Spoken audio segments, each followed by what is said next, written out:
नमस्कार, मैं प्रेरणा। आप देख रहे हैं स्वत्व समाचार और आज जिस मुद्दे पर हम बात करने जा रहे हैं बेहद ही सेंसिटिव गंभीर मुद्दा है। मुद्दा है राम का, जो कि हमेशा से चर्चा का एक विषय बना रहा है। आज हम एकेडमिक जगत में बात करें तो राम को सिलेबस में ऐड किया गया, इस पर भी चर्चाएं हुई। इस पर भी बीच में कंट्रोवर्सी हुई थी और होते रहती है। अब इसी मसले पर हम जुड़ने जा रहे हैं। यहाँ पर हमारे साथ पटना यूनिवर्सिटी में संस्कृत के स्नातकोत्तर विभाग के यहाँ पर एचओडी हैं लक्ष्मी नारायण सर। उनसे जुड़कर बात करेंगे कि उनका क्या कुछ इस पर मंतव्य है, परिप्रेक्ष्य है, वो इस बारे में क्या सोचते हैं। सर, आपका बहुत बहुत स्वागत है। धन्यवाद। राम एक मुद्दा है सर, इस पर आपको क्या लगता है, क्या उचित होना चाहिए? ये दुर्भाग्यपूर्ण स्थिति इस देश के लिए है, जिस देश ने राम जैसे तेजस्वी व्यक्तित्व को प्रस्तुत किया हो। राम मुद्दा नहीं है, राम समाधान है, राम आदर्श है, राम इस देश के यथार्थ हैं। राम को महर्षि वाल्मीकि ने एक श्लोक में ही कहा कि नेकम दैवतम लोके किम वापेकम परायणम स्तुवन्तः कम कमर्चन्तः प्राप्नुर् मानवा शुभम। ऐ दुनियावासियों, पूछा है दुनिया में एक कैरेक्टर बताओ जिसके रहन सहन, चाल चरित्र, जिसका बाल्यकाल, जिसकी युवावस्था, जिसकी जिंदगानी को पढ़कर, समझकर, गुणन कर, मनन कर दुनिया के लोग उत्साहित हो सके, प्रेरित हो सके। पुत्र हो तो राम जैसा आदर्श पुत्र, पिता हो तो राम जैसा आदर्श पिता हो, भाई हो तो राम जैसा भाई हो।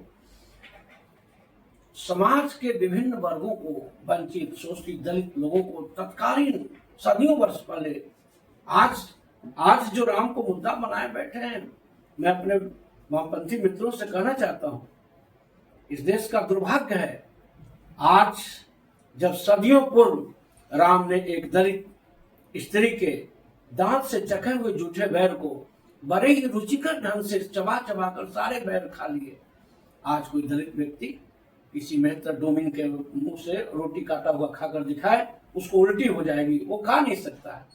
लेकिन उस समय 2000 वर्ष पहले राम का वो आदर्श, राम केवट को मित्र बताते हैं, राम निषाद राज के हट करते हैं। राम का समग्र चिंतन इस धराधाम को, पूरी दुनिया को अपने आप में प्रकाशित, आलोकित करने के लिए समर्थ है। ऐसे राम को एकेडमिक क्षेत्र में वाल्मीकि को अध्ययन अध्यापन का आपके केंद्र में वाल्मीकि के ग्रंथ को रखना चाहिए। कभी वाल्मीकि पर विवाद करते हैं, कभी राम पर विवाद करते हैं। राम समाधान है, राम इस देश के सूत्रवाक्य हैं। राम असंख्य नर नारियों का, असंख्य बालकों का, असंख्य बालिकाओं का, असंख्य गुरुओं का, असंख्य शिष्यों का एक आदर्श स्वरूप है, यथार्थ है। राम के मार्ग पर चलकर राम में इस देश को बनाकर हम धरती को स्वर्ग बना सकते हैं। कांतिमत खंडमेकम, ये स्वर्ग का टुकड़ा है भारत भूमि, जहाँ देवता भी लालायित रहते हैं जन्म ग्रहण कर संसार वासियों की सेवा करने के लिए। सेवा के निमित्त राम का अवतरण हुआ है। राम ने कभी नहीं कहा कि मैं भगवान हूँ, मैं परमात्मा हूँ। राम ने अपने आचरण से बताया कि कोई नर नारायण की पदवी को कैसे धारण करता है। श्रेष्ठत्व को, श्रेष्ठ मनुष्य के जो समस्त लक्षण है सद्गुणों से समृद्ध, वो राम में देखने को मिलता है। ऋषियों के आश्रम में जाने पर ऋषि पत्नियों के साथ ऋषियों के प्रति उनका भक्ति भाव, राक्षसों द्वारा ऋषियों को सताए जाने पर प्रतिज्ञा लेना, भुज उठाई प्रणकिन निश्चरहीन मही करो भुज उठाई प्रणकिन। ऐसा प्रण करने वाला, राष्ट्र का संवाहक, राष्ट्र का ध्वजा को उठाने वाला एक महान व्यक्तित्व राम है, विराट व्यक्तित्व राम है। उनकी सत्ता को मूर्त अमूर्त शास्त्र में महाकवियों द्वारा उन पर न जाने 2000 से अधिक महाकाव्य लिखे गए हैं। वाल्मीकि रामायण उसके उपजीव्य काव्य है।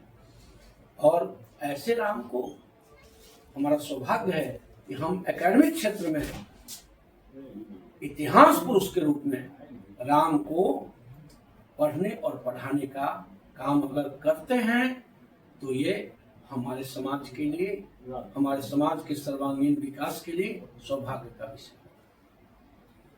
तो सुन रहे थे आप कि किस तरीके से लक्ष्मी सर ने तमाम मुद्दों को ब्रीफ किया, राम को कैसे एकेडमिक्स में जगह मिलना चाहिए, किस तरह से जो है वो लोग नैरेटिव फैलाते हैं जिन्हें वास्तव में ये जानकारी नहीं कि राम क्या है। नैरेटिव फैलाने से उनका कभी भी छवि गलत नहीं होगा, वो ये नहीं जानते। इन्होंने साफ शब्दों में बताया है, क्योंकि समय कम है फिर भी इन्होंने ब्रीफ में जिस तरीके से इन तमाम बातों को रखा है ये समझने के लिए काफी है कि राम इस देश में मुद्दा नहीं बल्कि समाधान है, बल्कि इसे समझने की जरूरत है। फिलहाल इस वक्त की खबर में इतना ही, और भी ऐसे ही तमाम वीडियो अपडेट्स के लिए बने रहिए हमारे साथ और देखते रहिए हमारा चैनल स्वत्व समाचार। धन्यवाद।